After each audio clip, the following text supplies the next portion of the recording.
দিন চমু চাপিছে বিটিচি নিৰ্বাচনৰ বিটিআৰত মাৰাথন নিৰ্বাচনী প্ৰচাৰ মুখ্যমন্ত্ৰীৰ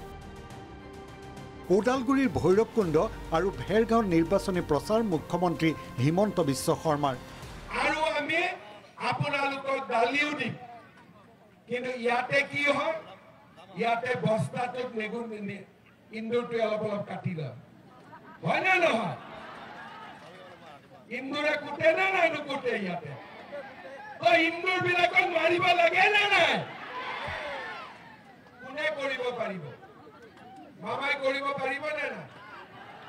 মামাৰ ওপৰত বিশ্বাস আছে নে নাই আপোনালোকে এবাৰ বিজেপি চৰকাৰ বনা বাকি টেনশন খাব নালাগে কি ফৰেষ্ট কি ৰেভিনিউ কি কাগজ আছে কি কাগজ নাই সব মামাৰ দায়িত্ব মামাই ঠিক কৰি দিব কোনো চিন্তা কৰিব কাৰণ নাই আমি আজি গৌৰৱ অনুভৱ কৰোঁ যে প্ৰধানমন্ত্ৰী নৰেন্দ্ৰ মোদী ডাঙৰীয়াৰ প্ৰচেষ্টাত আজি আমি বিটিআৰত শান্তি আনিব পাৰিলোঁ আজি আমাৰ বিটিআৰত ইলেকশ্যনৰ কিমান এটা যোৱা 2 মাহ ধৰি কেম্পেইন হৈছে কাৰো মাজত কাজিয়া পেচাল নাই কাৰো মাজত গণ্ডগোল নাই সকলোৱে সুন্দৰভাৱে মিটিং কৰিছে ইলেকশ্যনত ভোট দিব এখন চৰকাৰ আহিব কতো কোনো গণ্ডগোল নালিয়ে পঢ়াৰ সুযোগ পাব পাৰে কৰ্মসংস্থাপন পাব পাৰে আৰু বিটিআৰৰ চাৰিওফালে 26টা জনগোষ্ঠীৰ লোকে একেলগে শান্তি সমন্বয় আৰু সম অধিকাৰ লৈ থাকিব পাৰে নিৰ্বাচনী প্ৰচাৰ সভাত ভিচিডিচিক সমালোচনা কৰাৰ লগতে বিটিআৰৰ উন্নয়নৰ বাবে কাম কৰাৰ প্ৰতিশ্ৰুতি মুখ্যমন্ত্ৰীৰ ঘোষণা কাইলৈ নিৰ্বাচনী ইস্তাহাৰ প্ৰকাশ কৰিব বিজেপিয়ে বিটিচি নিৰ্বাচনক লৈ আশাবাদী মুখ্যমন্ত্ৰী বিটিচি নিৰ্বাচন সন্দৰ্ভত ভৱিষ্যতবাণী কৰিলে মুখ্যমন্ত্ৰী হিমন্ত বিশ্ব শৰ্মাই বিটিআৰত এইবাৰ হ'ব বিজেপি চৰকাৰ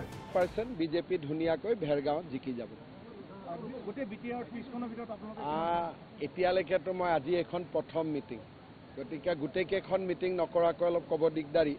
কিন্তু ভেৰগাঁওখন ভাল কৰি জিকি যাম